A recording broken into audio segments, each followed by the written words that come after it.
right, guys, welcome. I guess in the interest of time, we'll get started. And today I'm going to be talking to you guys about stress MRI.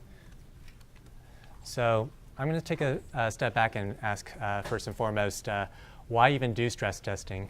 And we have quite a number of fellows here, so the first years have had quite a few months. What are some reasons why we do stress testing in general?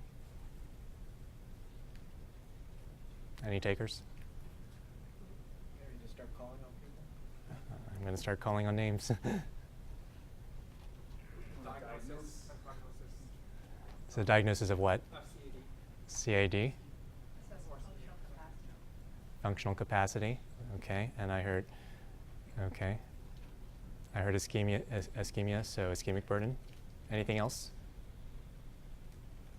Arrhythmias like CVT. Okay, so high-risk features of that.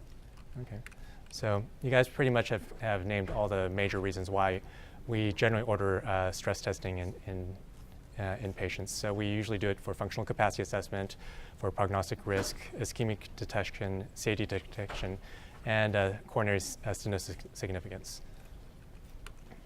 So in terms of CAD detection, that's where most of the data lie and where I'm going to be focusing most of the talk on. Most of you have already seen this if you've attended Dr. Pam Douglas's talk on her study, the PROMISE trial. You'll have seen this table. This is the Diamond-Forrester classification, and what we do is we usually ask patients to describe their chest pain, and we look for three features. One, it's provoked with stress or exertion. Two, it occurs in a substernal location. Chest pain can be any kind of chest pain, but so long as it's in the chest, substernal. And three, it's alleviated with rest or nitroglycerin. And based on those three findings, we then classify them into typical, atypical, and non-anginal chest pains. And these, based on studies, have been shown to be associated with different probabilities of having CAD. So most patients that we classify as the typical chest pain and the elderly, those tend to be the higher risk patients for having significant CAD. And these patients, well, there's no real point in doing any further stress testing. These patients automatically usually get sent for heart cath unless you need to convince them otherwise and take time with stress test. But it's usually these patients that fall into the low and intermediate risk that we have a much more trouble trying to sort out whether or not their chest pain is due to CAD. And that's where stress testing usually helps. So when we talk about chest pain, that's usually part of a cascade. And by now, all of you have seen a chart similar to this. And this is ischemic cascade. This is showing that as your coronary disease gets progressively more significant, it usually leads to more and more findings that then eventually culminate in chest pain. So chest pain is usually a late manifestation of stable ischemic heart disease. Usually what we do is we try to catch it when it's fairly early. So we try to look for perfusion defects. That's where nuclear myocardial perfusion imaging and stress CMR usually play a role, because we can image the myocardial tissue and see whether or not there are any perfusion defects associated with that. There's also metabolic alterations, and there's some thoughts that maybe T1 mapping with ECV or looking at metabolism with like FDG, PET imaging may also help. Echo, everyone knows very well diastology. I mean, Dr. Nagai has studied this extensively and shown that in these patients, we can start finding signs of diastolic dysfunction, although that can be due to any number of etiologies. We can also see wall motion abnormalities very commonly with echo, but we also commonly see it very well on CMR cine. Eventually, systolic function gets compromised. Then we start seeing ECG changes. And if infarct happens or chest pain starts happening, we may start picking up scar that can be detected on CMR. So CMR does have the advantage in being able to target multiple different time points along the ischemic cascade and picking up CAD when it manifests. So there are various ways to stress, and they're listed here. Either we usually do exercise, and that provides the most information in terms of function. So everyone here should be familiar with a Bruce protocol, where we exercise people on a treadmill, and it goes up in speed and grade every 3 minutes. But there are other protocols out there, and sometimes we do modified bruces or other exercise protocols. And every patient's different, so sometimes depending on what you need to do, you may have to modify that protocol to adapt to the patient. We also have ergometers or recumbent bikes. We don't use it as often, but when we're trying to do valve assessments, for example, in the echo lab, often these patients, we'll have them do exercise on a bike, achieve a certain workload, and while that's happening, measure different Doppler parameters as well. In terms of pharmacologic, we have different options as well. We have Dobutamine, which is a beta agonist. There is the risk of arrhythmias with this, so it's not for every patient. We also have different vasodilators, Persantine or dipyridamole, adenosine, and regadenoson. By far, what's won out and used most commonly is regadenoson, and so we use that in various settings like a nuclear MPI and stress CMR. In terms of what happens when we stress a patient, we change the hemodynamics that happens. So usually when we're at rest, there's a certain amount of coronary blood flow, and that's shown in the red here. When we start stimulating with exercise, we increase the flow, and so we can actually do a comparison of flow relative to the resting flow, and that's called the coronary flow reserve. So the ratio of maximal blood flow that's achieved with vasodilation or stress compared to resting gives us a number called the CFR.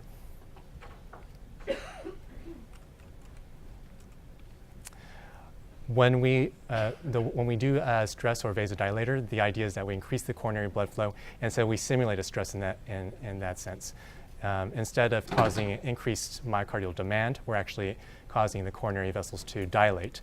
And the idea is that when we have a stenosis, shown in the screen on the right, the stenosis doesn't respond so much to vasodilator. It can't mount an increase in coronary blood flow, and so we actually see a decreased coronary flow reserve in stenotic vessels. So shown here is a normal vessel without stenosis having coronary flow reserve of 6, whereas as we increase the amount of stenosis or disease that the vessel has, the coronary flow reserve goes down. And how do we see that? We see that as decrease of myocardial perfusion on imaging. So this is a bit different from fractional flow reserve. Fractional flow reserve is a pressure measurement. That's very different from flow measurements. And in fact, there's a debate by the physiologists regarding discordance between those two measures. In terms of the accuracy for different testing, well, you can imagine that everyone's done every single permutation of exercise versus vasodilator and in different modalities of imaging, either using ECG, using echo, using nuclear and MPI. And so it's all over the place. But by far, unfortunately, treadmill tends to have the lowest sensitivity and specificity because there are many areas for false positives and different issues with that. Echo tends to have a bit more specificity, whereas myocardial perfusion imaging tends to have a bit more sensitivity for detecting CAD. Okay. So that's a bit about exercise stress testing and vasodilator stress testing. Now, I'll leave that for a different talk in terms of exercise physiology and all that. What we are going to focus on is the stress cardiac MRI side of things. A question that is often asked is, can stress testing be performed with cardiac MRI? And the answer to that is yes, you can. Obviously, you need a magnet. You need some kind of contrast agent. Usually, we use gadolinium, although I see every now and then some rumbling about using different vasodilator contrast. I'm sorry, not gadolinium-based contrasts to try to do perfusion. And you need very MRI-specific equipment. You need a wireless ECG system that can transmit the ECG signal of the patient for monitoring. You need a strong, high-power contrast injection system. So usually in these patients, we try to inject contrast at 3 to 7 cc's per second. That's as opposed to just a regular routine angio where we inject 2 cc's per second. You also need an MRI-safe IV stand and pump. Can't have the IV pole flying into the scanner, and I have seen unfortunate pictures of that. So if you're going to infuse medication like adenosine or dobutamine, for that purposes, you got to have a MRI safe equipment. You have to have an intercom system because you have to be able to communicate with the patients and tell them to hold their breath, because yes, cardiac MRI is sensitive to cardiac motion and respiratory motion. So we do have to do breath holds to try to take out the respiratory component. You have to have an MRI safe monitor to be able to check the patient's blood pressure, oxygen saturation as well. And of course, the most important thing is to have qualified staff. So I've always said that our MRI technologists and nurses are worth two regular MRI techs and regular nurses, because they really have to know their stuff. They actually have to know their cardiac views and pathophysiology to prescribe the correct views. Okay. So what are the advantages of using MRI as opposed to other modalities? Well, in terms of image quality, we have very few limitations when it comes to body habitus or lung disease. That's an unfortunate limitation with echo. So we can have the best sonographers in the world, but if the patient is big or there's a lot of COPD, then the windows don't come out as well. There are no radiation involved or nephrotoxic contrast involved. So unlike CT, we don't use iodine contrast. We're able to obtain identical slices at each stage. So we can set a specific slice plane, and provided the patient doesn't bounce around in the scanner, we can achieve the same view for comparison.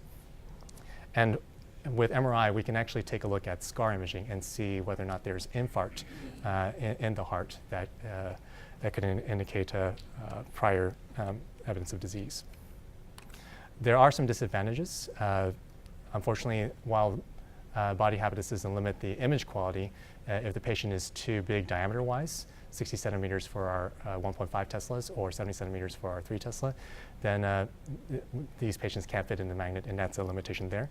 Some patients can't tolerate being in such a confined quarter, so we may have to give them a mild amount of sedation.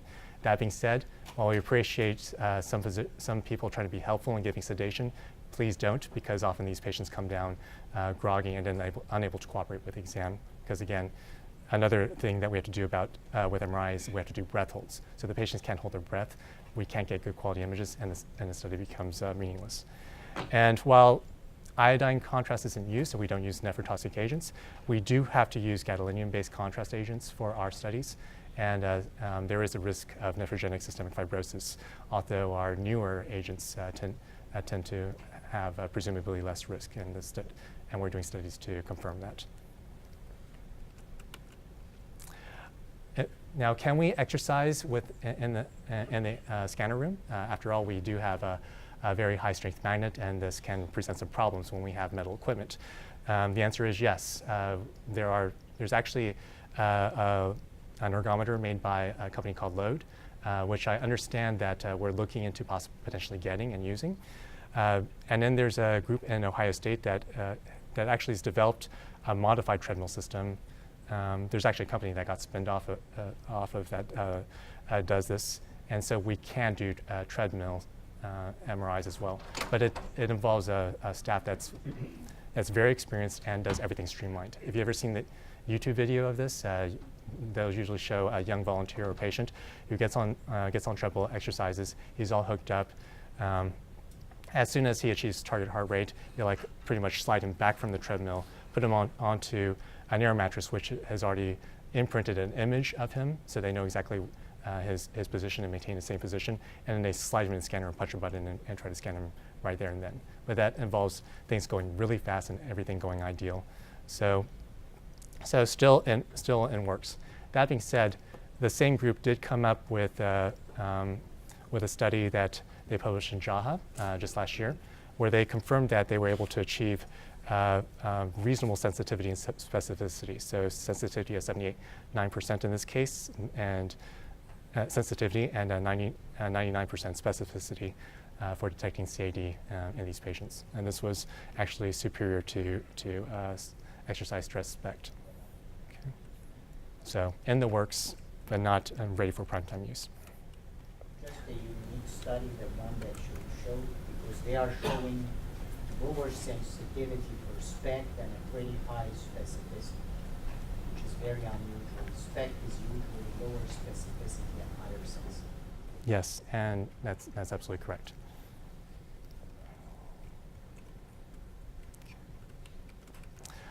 Now, why can't we just do like a coronary CT and just image the coronaries? Well, it turns out the spatial resolution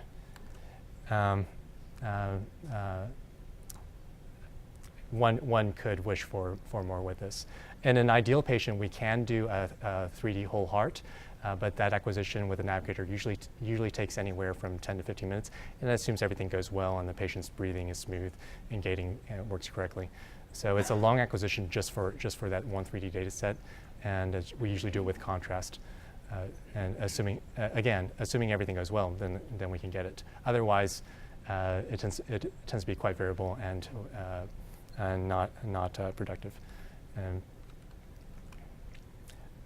So when they did do a meta-analysis trying to see whether or not coronary MRI was useful, they did find that it did have a reasonable sensitivity and specificity, but when they looked at the quality of studies they included, there was very high heterogeneity.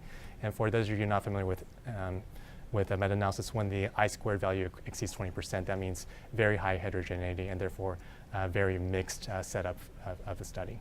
So take these results for what they are. A more common use for coronary MRI is for detecting anomalous coronaries. And so while we can do coronary CT in these patients tend to be a much younger cohort. And so these patients may not want the radiation involved. And so in these patients, it might be more worthwhile to refer them for coronary MRI to exclude anomalous coronaries. Okay. Now moving on to stress cardiac MRI. I mentioned we can do it with exercise, and we went through that. We can also do it with chemicals. So we used to do Dobutamine CMR, and this is an example protocol of what's typically done. What we do is we start off with a cine, taking a look at the overall function and wall motion of the heart. Then we, at progressive grades of dobutamine, repeat imaging and take a look at the wall motion and change with that. So this is very similar to dobutamine stress, and there's actually been head-to-head comparisons where they've looked at the performance of these measures, dobutamine echo versus dobutamine CMR. So I'd like to start off with a case, and I think this is a case many of you guys have already seen. We have a 60-year-old man with effort-induced chest pain for about 4 weeks, only past medical history of degenerative joint disease, and he's referred for dobutamine CMR.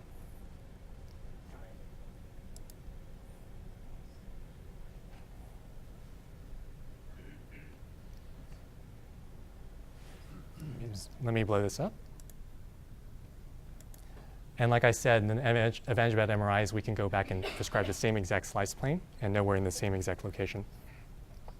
So top here is rest. And then here is at 10 mics. Next row is at 20 mics. Fourth row is peak. And then we'll get to delayed enhancement in a second. So what do you guys think about the wall motion? You have the ability to display them side by side for the different stages. That's, Go up and down. yeah, we can scroll up and down. So we have rest here, 10, 20, 40, and these are the exact same lyse locations. And you have your 2, 4, and 3 for comparison. So what do you think of the wall motion at rest? The inferior septum is mildly hyperkinetic compared to the rest. Inferior septum? The basal inferior septum. So that's something that one has to be careful, and we tend to overcall in dobutamine echo too. The inferior wall tends to be overcalled. Because if you look on the two chamber, it looks just fine. That's just you're up near the outflow tract. For that very big thought that cells, was you fine. mean? Yeah. Yeah, because we're getting near the membranous septum and on the more basal slices, and so it tends to get overcalled. Wall motion looks, for the most part, okay. Maybe what do you think of lateral wall? maybe a little Like suspicious. them on the rest.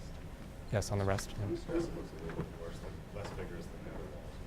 The rest is. So it becomes more prominent on stretch. You can clearly see as we go up with increasing mics, the lateral wall starts becoming more apparent that there's some hypokinesis. So things we're looking out for when we look for dobutamine stress is augmentation of the wall thickening and wall motion. We're also looking for the cavity size to decrease as well. But yes, you're absolutely right, John. The lateral wall becomes more prominent. Thank you. Okay. So everyone agrees the lateral wall looks a little suspect. Okay. And when we take a look at delayed enhancement,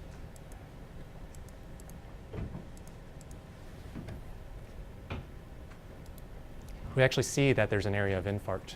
So with delayed enhancement imaging, usually done about 5-10 minutes after contrast injection, contrast is washed out of normal living myocardium, but scar tissue, any kind of scar tissue, be it from infarct, myocarditis, or what have you, will retain and hold on to contrast and show up as bright. And so we clearly see this patient has an infarct in this region as well.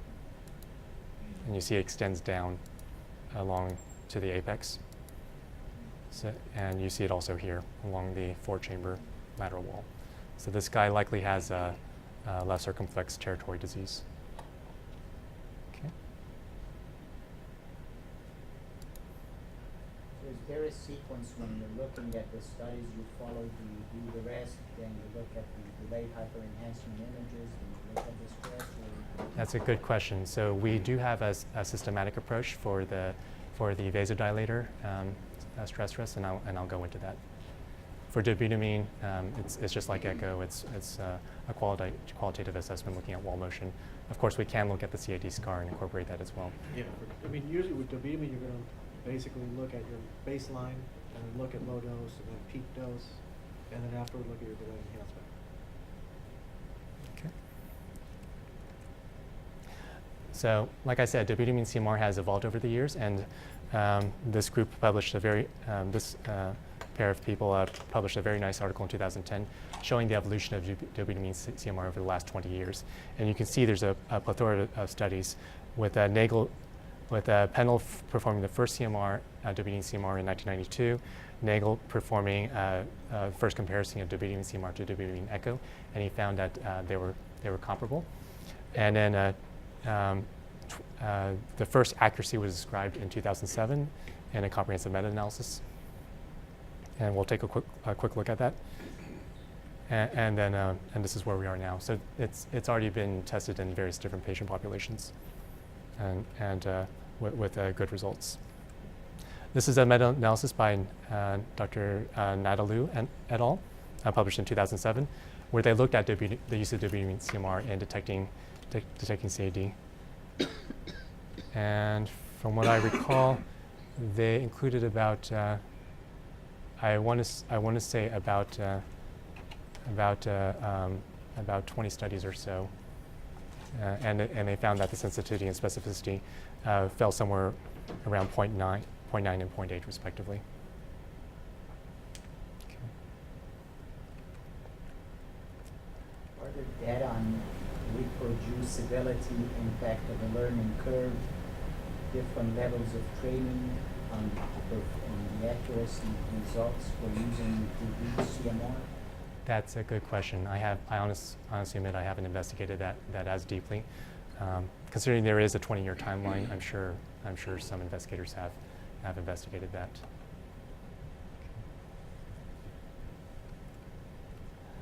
Now moving on to vasodilator stress. With vasodilator stress, what we're trying to do is detect differences in perfusion.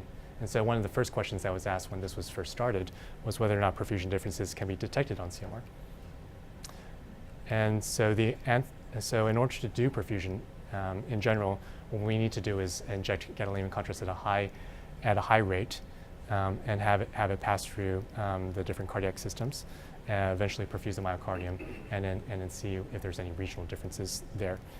So usually what's happened is with first pass, they'll pass through the veins, go through the RV, light up, go through the pulmonary circulation, light up the LV, and eventually make it to the aorta and coronary circulation and feed the myocardium. And there are quantitative approaches. In fact, we have one fellow who's working with you, Dr. Naga. Is Man here? Yes. So Man is looking into the stress CMR in HOCM patients and trying to do quantitative approaches to try to look at different things like slope rise, peak intensity. So one thing we need to do is inject a contrast that can shorten T1, so gadolinium works. I'm not sure about the data about ferriheme, but I think some groups are starting to look at that as well. And then do T1 weighted imaging, usually with a gradient echo or SSFP, because that allows us to acquire fast enough, and then see whether or not there's increased signal with shortened T1, and then be able to trigger over multiple cardiac cycles. Actually, we do like 100 or so to capture the transit of the contrast through the different parts of the circulation. Okay. This is an example from our cardiac MRI physics article that JCMR puts out, demonstrating the perfusion.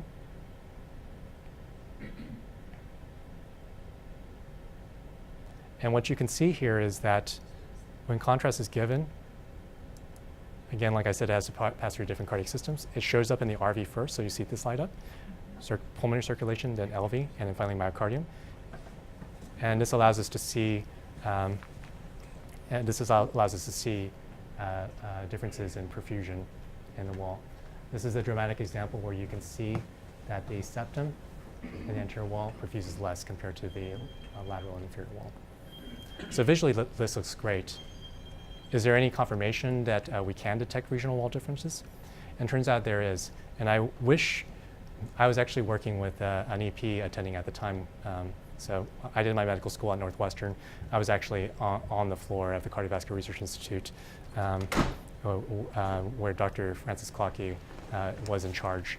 And so this was work that he and his group were doing at the time.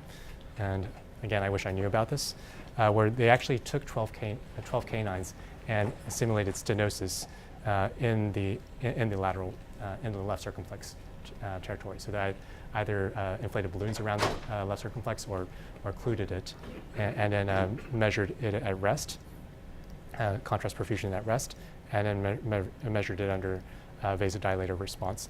And they found that, yes, indeed, they could see a curve difference. And when they correlated with microspheres, where they looked at the microsphere flow ratio that they were injecting into the left atrium at the time, and compared to MRI flow ratio, they found that they were fairly comparable. The regression equation showing a 0.96. And so based on this, they were able to conclude that regional wall differences of greater than twofold signal intensity were consistently apparent in unprocessed MRI images. So even without quantitative techniques, they could qualitatively tell there were regional wall differences in perfusion. The MRI flow ratio is simply a ratio of the peak intensities, or there is something that goes more than just the peak intensity? So here they're using peak intensity. So are you referring to like slopes or? So some groups are investigating, but there's been no clear quantitative approach that's superior than the other. And in our lab, we tend to do a qualitative comparison. And this is the study that proved that was more than enough. That being said, there may be more subtle differences, and that's what I'm hoping Dr. Malafchi and you can help us figure out. The same group also, a few years later, actually went on to compare SPECT, so with thallium and MIBI, versus cardiac MRI. And I actually, They must have turned lights off. Because for the camera. thank you so much. I actually met Dan Lee when he was about to go into residency. They were doing a going away party for him. And what he showed was that the MR flow ratio increases linear with coronary blood flow, whereas with thallium and MIBI, because there's a saturation effect, it plateaus. There's a plateau effect with the myocardial extraction. and that's known very well in the nuclear world. So MRI doesn't suffer from the MRI perfusion doesn't suffer from the myocardial extraction limit that the nuclear tracers do. Okay. So what are some differences between cardiac MRI versus SPECT? So what's assessed? With CMR, we're looking purely at perfusion. So we're looking at a gadolinium first pass signal through the myocardium, and that's the information we're getting. SPECT is looking at perfusion, but it's also reliant on intact cell membranes. So remember, for tetrophosphine, for technetium-99, it has to be taken up by the mitochondria for it to be detected on the gamma cameras. So if you don't have an intact cell, if the mitochondria are disrupted and everything, then the SPECT will show a perfusion defect. Spatial resolution is also much higher with CMR compared to SPECT. SPECT suffers in terms of spatial resolution. I understand PET is going to try to hopefully get around that, but we don't have that yet. And in terms of temporal resolution, we're acquiring less than 150 milliseconds every single heartbeat or every other heartbeat, depending on how fast the heart rate goes. SPECT, gated SPECT can and does have a temporal resolution, so we can look at wall motion and such with that, but typically the temporal resolution used for that is like 8 bins per cardiac cycle. Correct me if I'm wrong, Dr. Navi, but the temporal resolution is very limited with SPECT. Okay.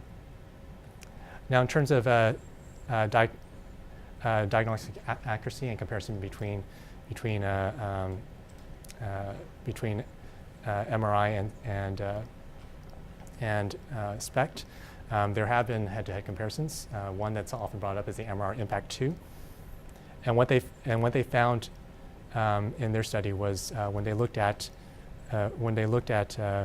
this multi-center study comparing SPECT versus CMR, they found that when they pulled the sensitivity and specificity, CMR was superior than SPECT, but again, SPECT had lower sensitivity reported here than what's reported in the literature, but did not win out in terms of specificity compared to SPECT.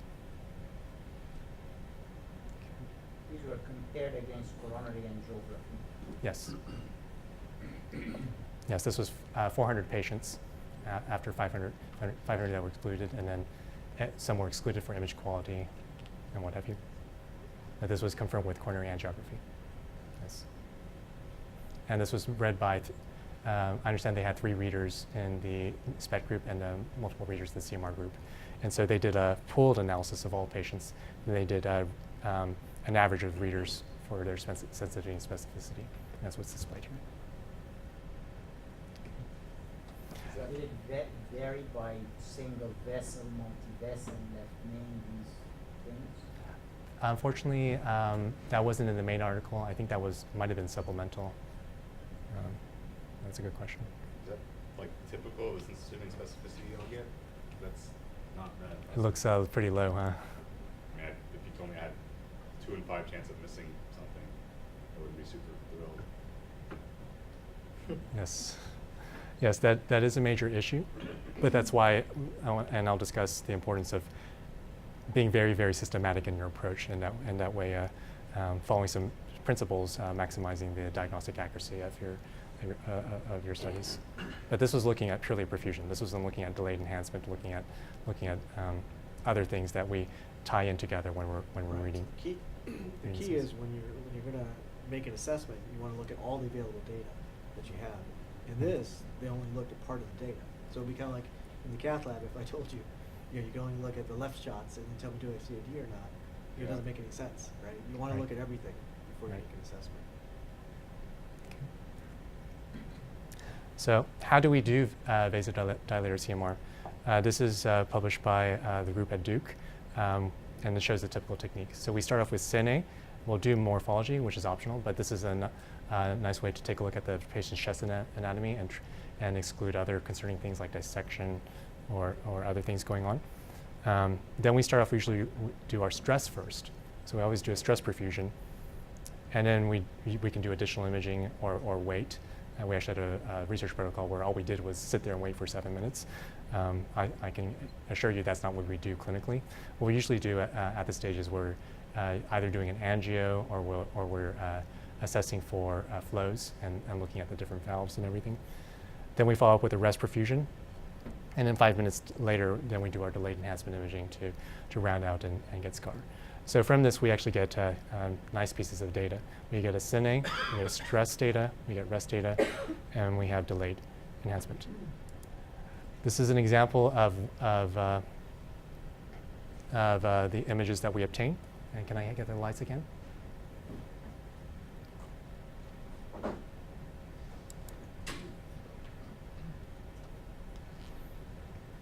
So on top row, we have our cines. And then on our bottom rows, we prescribe slices that match up fairly similar to, not exactly, but similar to our cine slices, going from base to apex. And stress is on top, rest is usually placed on bottom. And then we have our delayed enhancement on bottom. Okay. Can you get the lights again, please?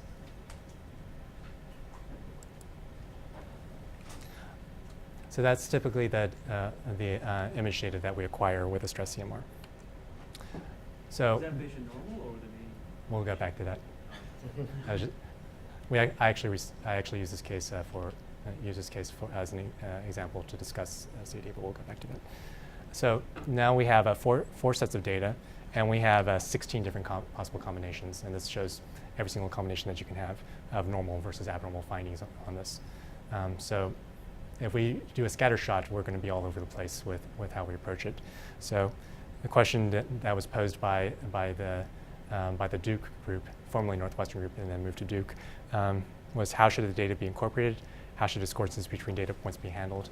And how can we systematically approach and organize this in a way that's meaningful for maximizing diagnosis of CAD in these patients? And it turns out the group at Duke, Dr. Clem and company, and Dr. Shaw too, came up with this algorithm where they actually start off with delayed enhancement first to look for any scar. So if we pick up any scar, that indicates prior MI, and therefore evidence that there's CAD. If you find it there, you're done. There's CAD. If you're simply answering the question of CAD. Now, if you're answering the question of ischemic burden, that's a different question, and we'll go into that. If you don't see infarct in a wall, you then go on to stress perfusion. If you see no abnormality, you're done. If you see an abnormality there, then you go to rest perfusion. And if you see a reversible defect, that confirms CAD. If you see a match defect, that's actually different from nuclear. If you see a match defect, that's actually artifact. What does match mean? Meaning that if you see a perfusion defect where a wall is not lighting up with contrast. But it's present at stress and rest. So we've actually changed this terminology a little bit now. We say matched and mismatched, okay, instead of reversible. So match would mean that it's the same on stress. The perfusion abnormality looks the same on stress as rest. Mismatch would mean the perfusion abnormality on stress looks different than on rest. So it doesn't mean that it's completely gone on rest, but it's different. So there are four principles that we learn in working in the stress CMR lab, and that Dr. Shaw has emphasized with us over and over again. And you've probably seen these before. One is that the highest accuracy will be achieved with systematic incorporation of available data, and that's what this algorithm allows us to do. We systematically go through the different findings and confirm or refute whether or not there's evidences of CAD. On CMR, like I said, infarction does not result in a match or fixed perfusion defect. Okay, so an area that's infarcted may or may not show up as a perfusion defect, but it will definitely show up on delayed enhancement as an infarct zone. It should have no perfusion, right? Or It should not, yes, because it's fibrotic tissue that has no capillaries. Yes, that's correct. On the stress images. how about at the rest? On the rest images, you won't see a defect, right? Mhm. And Although the issue with rest too is because now you have gadolinium uptake in there, it can appear as though it's lit up or shared with the blood pool. That's a good point. We always do stress before rest, because if we do it the other way, then we may get these weird defects with peri-infarct ischemia. And then, and as I've emphasized before, CMR match defects do not represent CAD. They do not represent ischemia. They actually represent represent artifact. Okay. So please keep that in mind as we go through some cases. So here's the algorithm here, and what I'm going to do is I'm going to pull up a case.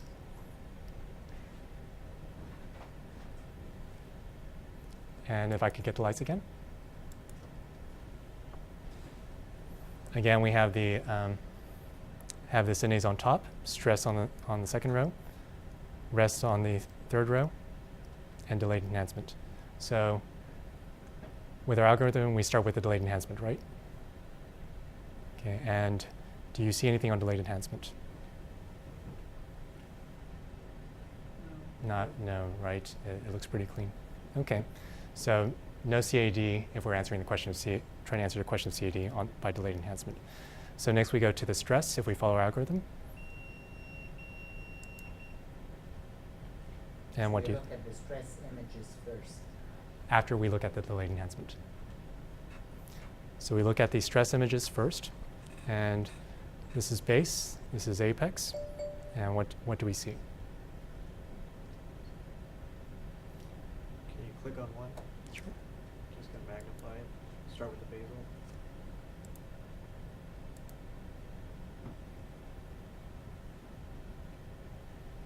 So basal's not. For a beginner, looks rather homogeneous, but one thing that stands out to me from here, and I don't know if it's a function of the cut, the thickness of the inferior lateral wall looks less than the septum, and I don't know if that is because you have some of the RV and the endocardium on the side of the septum or what. That's a good point. Yes, there is a bit of RV myocardium. Okay. This is mid. Let me try to, well, no matter which way I move it, let me try to move this to the center. You can also see perfusion in the pec muscles, by the way. Yeah, there's perfusion abnormality. But the other thing is that's common in a lot of, even in normals.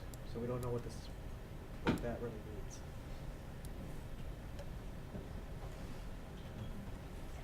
Okay. Now, your question about the inferior wall, if you actually look at a bunch of just cine MRI images, inferior wall in general is thinner wall. Thinner. Yeah. The two areas are inferior wall and then the anteroseptum, where the RV inserts, those areas tend to be thinner compared to the other areas.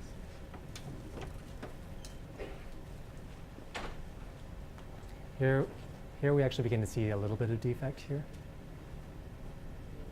So there may be a little anterior and septal perfusion abnormality here. I know it's very hard to see with the light projecting over it, but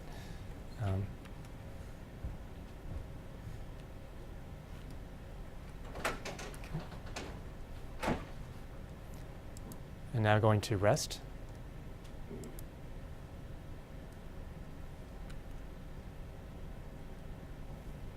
So not impressive here. Pretty homogeneous here as well. And it seems like something might be matching up a little here, right? Although it's very subtle. And same thing here. So this is a case where the defects are matched. So this is not likely ischemia. This is not likely CAD. Do you have displays where different intensities get different colors, like what SPECT does? It becomes easier for the eye to appreciate colors. That is a good question. So we do have a way we do have some software that lets us change the color lookup table. So we could do different color intensities to try to magnify it. And you're right, our eyes are a little more sensitive to color. For the less experienced people, they will easily click with the color than different shades. Oh, you're getting fancy on. Same for SPECT. You're getting fancy on this, Dr. Naga. Okay. So going back to this. I would think this was the same route, even contrast perfusion, but with different colors for display. So in this case, we confirmed that there was no delayed enhancement, that there was something on stress, but there was also something on rest, and so we have a, quote, match defect. And so this is likely a patient without CAD. Okay. And this is a coronaries. And this is a coronary shot showing maybe something in LED, but nothing significant. Although, John, if you want to confirm as our resident interventionalist.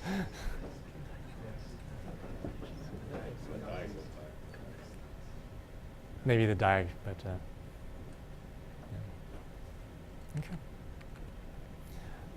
So going into the second algorithm, I guess we'll just do one more for in the interest of time. Can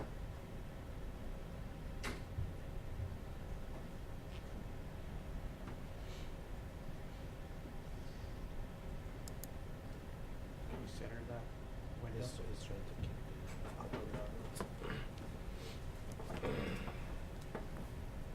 Can you see this?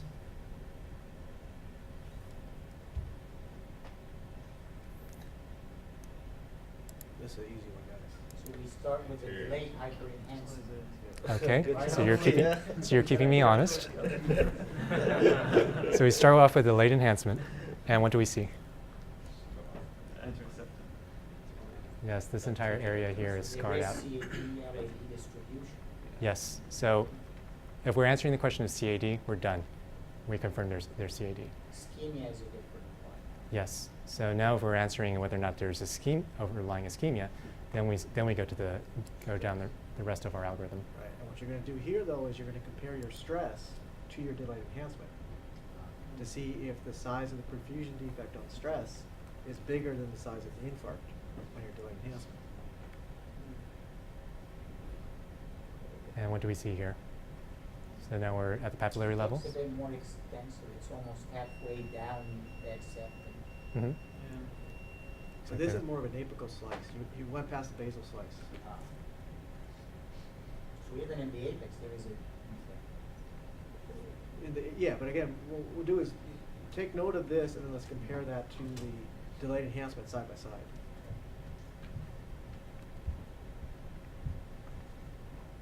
So usually when we're reading, we usually have two monitors, so we can put them side by side and compare. But you'll agree that there's clearly some perfusion abnormality going on in the septum and anterior wall again. But this one is very prominent. If I compare that with the scar here, there may be a little more extensive perfusion abnormality. In fact, that becomes more apparent when we look at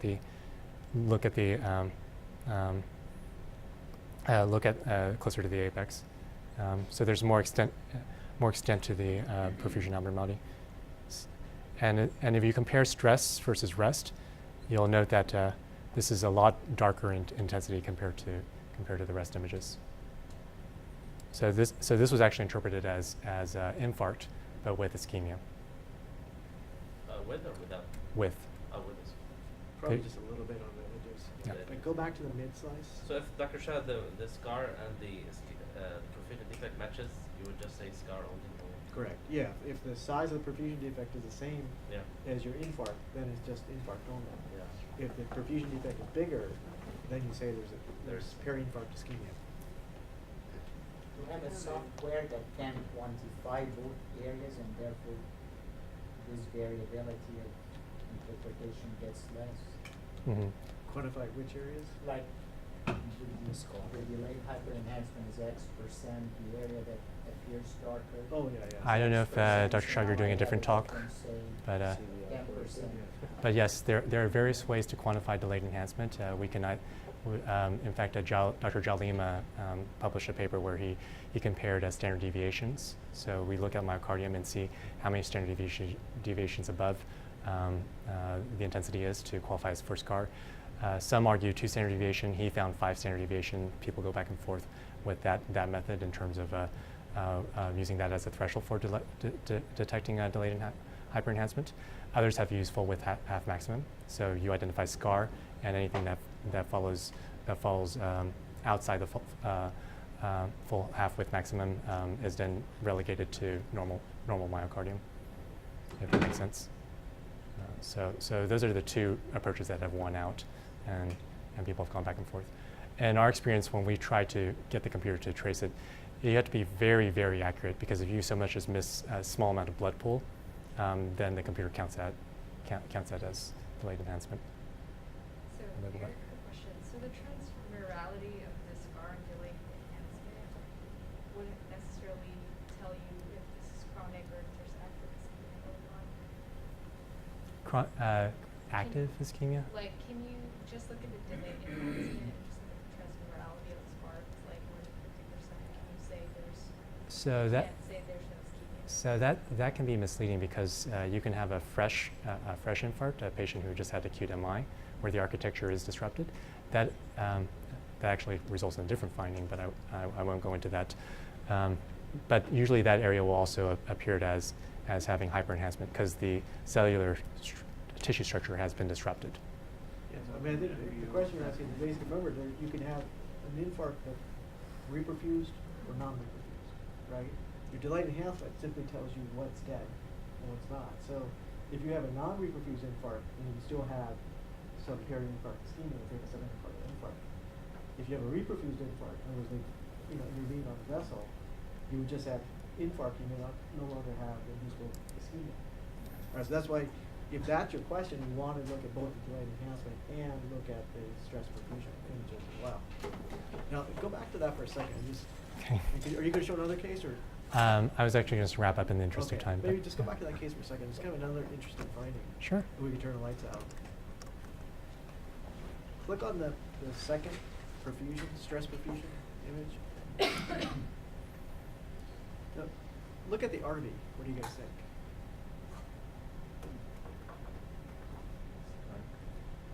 All of it? No, just a little. Or part of it? Yeah, it's all of that. It's variable. It's the anterior wall, right? Yeah. Yeah. Right, so, and then oftentimes if you see, right, I mean, this is just an interesting kind of observation, which is if you look at cases where there's a big LED ischemia, then oftentimes you'll see in the anterior half of the RV a defect, and then obviously with RCA disease, you oftentimes will see it along the inferior portion of the RV. So nobody's really described this, so I don't know what to use, but it's just an interesting observation, yeah. RV scheme. Another avenue for research if you want to stack another project, come on. So this patient was actually found to have occluded LAD with collaterals OM2 50 to 60% bifurcation stenosis based on the outside coronary angiography. Okay. In the interest of time, I'm just going to skip over the other cases, but I wish we could spend more time going over these. And Man, thank you for the cases, by the way. But just to go over additional validation literature, there was the landmark CMARC study. I remember presenting this for my own institution's journal club, where they looked at SPECT versus cardiac MRI as well, and they found that sensitivity and specificity was more in line with what using a systematic approach in line with what we're used to. So sensitivity of 87%, specificity 83%. And also a good ROC, so better ROC that was more shifted to the left compared to the SPECT. They've since evolved this to the CMARC2, and I believe Bader Al-Shamari presented this in one of our Wednesday Fellows Conference. And what this showed was in 1,200 patients, a multi-institutional European study, that CMR was comparable to SPECT in terms of altering management and reducing the risk of unnecessary heart caths in patients. Okay. Was there a core lab or each institution did their own? This was a core lab. And then the question comes up again and again about what about prognosis? Well, it turns out Dr. Lempinski and company did a meta-analysis in 2013 where they pulled about 19 studies with stress CMR. Some use vasodilator, some use dobutamine, and actually look at the prognosis of cardiovascular events. And they did find that they did find that if you had a positive stress test, that your annualized event rate did go up for death, MI, and combined events. Whereas if you had a negative stress test, it was low. So in other words, stress CMR does carry prognostic information as well. They have reams and reams of tables of meta-analysis. I figured I'd spare you guys that. And finally, what about appropriate use? Well, The appropriate use of CMR, at least for the CAD standpoint, is in symptomatic individuals where particularly the ECG was uninterpretable, or the patient's unable to exercise, and one has to go the stress CMR route. So like any other stress modality, stress nuclear, stress echo, stress CMR. Mm-hmm. Yes. In fact, stress CMR does have a role post-MI and post-revascularization in terms of reassessing if the patient still has symptoms, still having chest pain, of evaluating whether or not they still have something functionally significant. Now, one thing I did not include here is that for pre-op evaluation, CMR actually was not recommended. Stress CMR was not recommended for that, and I was surprised by that. High-risk patients, so they would recommend a stress SPECT, but not a stress. Exactly. Yeah. But I'm guessing that's because we haven't accumulated data Right. for that yet. It's just because that group hasn't been studied per se. Okay. So the last thing I want to touch on is the hypertrophic cardiomyopathy, and that's as near and dear to Dr. Nage, and I understand Aman has decided to help out with that. The concern with HCM is that with the increased myocardial tissue, that there's microvascular disease that may not be picked up on, and so Dr. Marin had proposed that there's microvascular dysfunction in these individuals, and stress CMR may have a role to play. So hopefully down the road we'll have more data, hopefully from this institution. Most of the studies I found so far with stress CMR and HCM patients have very, very small sample sizes, like 30 at most. So it would be very easy for the center to accumulate patients and publish something much larger as well. So just to conclude, pharmacologic stress CMR has become an established method for CAD detection and risk prognostication. It may have a role in detection of microvascular ischemia and HCM. And exercise stress CMR is developing as an emerging method for evaluation. And with that, I'd like to open the floor for any questions. Thank you for your attention.